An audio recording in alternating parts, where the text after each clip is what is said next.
Hi guys, Jeff here from TAP. Just want to share a particular case study that we've got in the workshop today.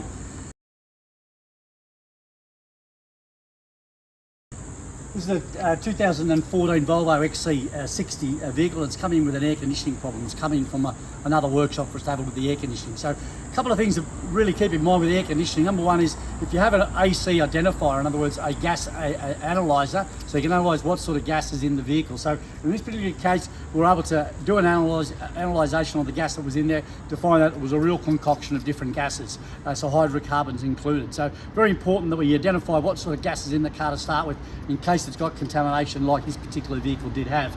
Also another thing is, and like the repair solution that we got on site, on our website, the low pressure port for this particular vehicle is hidden up under the plenum chamber up here. So sometimes a bit difficult to find. The high pressure one's here, low pressure's tucked in under there. So again, if you're unaware with some of the Volvos, they do make the access port sometimes very, very difficult. In this particular case, there was a concoction of gases in there which we've been able to extract out of the vehicle and send away for destruction and been able to reservice it back up with the correct amount of gas. So it was certainly undercharged, just like in this particular case study that we've got on the website, but also in this particular case a contamination. So a AC gas identifier is a very, very good tool to have in your workshop to be able to identify what sort of gas is in any vehicle that you're going to start touching the air conditioning system on.